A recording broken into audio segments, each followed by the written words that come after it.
your child is 3, 4, or even 5 years old and they're still not potty trained, I need you to hear this. I know you feel behind, but your child is not broken and you are not a failure. I'm Allison Jandu, a professional potty training consultant, and I work with families starting late all the time, and this is way more common than you might think. Today I'm going to talk about why late potty training happens, why it's actually okay, what you need to know that's different when training an older child, and how to move forward without the shame, the pressure, and the power struggles that probably got you here in the first place. Because the truth is, starting at 3, 4, or 5 isn't necessarily a disadvantage. In many ways, it can actually be a little easier. Let me show you why. First, let's talk about how common this really is, because I know you might be feeling like the only parent out there who's dealing with this right now. You see the Facebook posts about kids training at age 2. You hear about your friend's daughter who was done in 3 days at 20 months. Maybe you've gotten some comments from family members, mother-in-law, or even your pediatrician that made you feel like something could be wrong. But here's what's actually happening. The average age for potty training has been creeping up over the last few decades. It used to be that most kids were potty trained around 18 to 24 months. Now, the average is closer to 3 years old, and a significant number of children aren't even fully trained until 3.5 or even 4. And here's something important. There are a lot of valid reasons to start late. Maybe life got in the way with moves, new babies, job changes, illness. Maybe your child just showed zero readiness signs when they were 2 years old. You may have started once or twice and it was a total disaster. You have a strong-willed child and knew that pushing would just backfire on you. Your child could have disabilities or developmental differences. Or honestly, you just weren't ready as a parent, and that's okay too.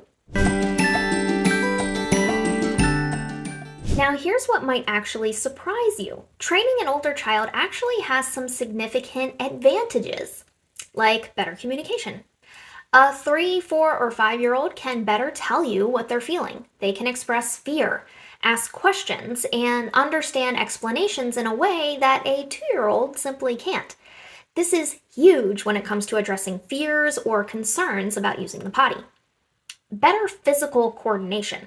Older children can pull their pants up and down more easily. They can get on and off the toilet independently. They can wipe or learn to wipe much faster. The physical mechanics are overall just easier. Better impulse control. Older children have more developed prefrontal cortexes, which means they're better at pausing what they're doing to go to the bathroom. Yes, you'll still have accidents, but they're generally better at stopping a fun activity when their body signals kick in.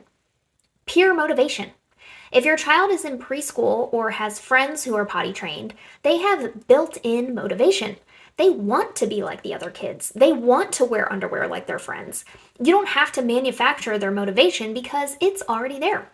And here's the biggest advantage. You can have actual conversations with your older child. You can problem solve together, find ways to help them feel more involved in the process. You can ask them what they're afraid of and actually address it. This is powerful stuff. So if you feel like you've been missing the window, you didn't. You're just starting at a different window, and that's perfectly fine. All this said, there are some things that are different when you're training an older child, and understanding these differences will help you avoid some of the common challenges or setbacks. The shame and embarrassment factor. A 4 or 5-year-old knows they're supposed to be potty trained. They might feel embarrassed, especially if they're in preschool or kindergarten around their peers. They might resist because they feel ashamed, not because they're defiant or stubborn. This means you need to be extra careful about how you talk about it. No comparisons to other kids, no frustrated comments about still being in diapers. We need to protect their dignity while still trying to move things forward. The power struggle potential. Older children are more aware of their autonomy and more capable of digging in their heels. If this has already become a battle, you might need to completely reset the dynamic before you can move forward. This might mean taking a break, dropping the topic entirely for a few weeks, letting your child come back to it feeling like this is their idea, not something that you're forcing on them. The constipation risk. Here's something many parents don't know. Children who train after 3.5 years old do have a higher risk of developing stool withholding and functional constipation. I'm not saying this to scare you, but it's definitely something to be aware of. Why? Because older children are better at holding everything, pee and poop. So if they decide that they don't want to go, they can hold it for a long period of time. And holding leads to constipation or UTIs, which leads to more pain for them, which just leads to more withholding. And this means that you might need to be proactive about keeping stools soft and addressing any fear around pooping from an early point. The why bother attitude.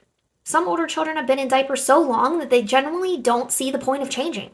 Diapers are comfortable. Diapers are familiar. It's their comfort zone. Why would they want to interrupt playtime to go sit on a toilet? This means that you need to help them see the benefits clearly, and these benefits need to matter to them, not to you. So talk about certain big kid privileges and use those to your advantage. Find out what motivates your child specifically. The need for a customized approach. And this is the biggest thing. Older children have developed their own personalities, fears, preferences, and resistance patterns. A one-size-fits-all boot camp or 3-day type method probably isn't going to work here. You need an approach that can be customized to your child's specific age, temperament, fears, and the challenges that you've encountered so far. Because a 3-year-old boy who's scared of the toilet is very different from a 5-year-old girl who's just in full power struggle mode. So how do you actually move things forward? First, you have to drop the guilt. Seriously, right now, let it go. I'll wait. Guilt doesn't serve you or your child. Your child isn't potty trained yet. Okay, that's where you are. The only question now is, what comes next? Second, get your child's buy-in first. For older children, this cannot be something that feels forced. Sit down with your child and have a conversation with them. Start with things like, you're getting to be such a big kid. You'll be starting to use the potty soon, just like mom and dad. What would make the potty feel more exciting for you? I wonder why you seem to dislike the potty. Make them part of the process. Let them pick out underwear. Let them choose their potty seat. Give them some age-appropriate control over the situation to avoid those power struggles. Third, address any medical concerns first. Before you start, rule out any medical issues. If your child has had chronic constipation, is having painful poops, or has any other concerning symptoms, talk to your pediatrician first. You can't successfully potty train a child who is not at their physical best. And fourth, have a plan that is flexible. This is crucial. You need a structured and consistent approach, but it needs to be one that can adapt to your child's needs as you go along. Because what works on day 1 might not work the best on day 3, and what works for your neighbor's kid might not work for yours. This is where having a guide that walks you through different scenarios and allows you to customize your approach becomes invaluable.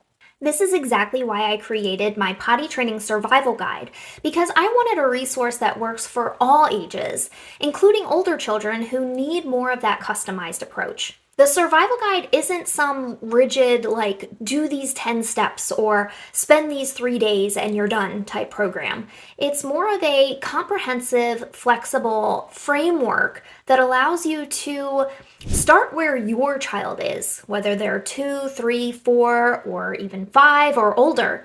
To customize based on their specific challenges, whether it be fear, resistance, constipation, developmental differences, whatever it is you're dealing with. To move at your child's pace, not some arbitrary set timeline. To address the emotional and psychological pieces, which is especially important for our older kids who might be feeling shame or embarrassment. And finally, to troubleshoot any scenario, because training an older child means you're probably going to hit some unique obstacles along the way.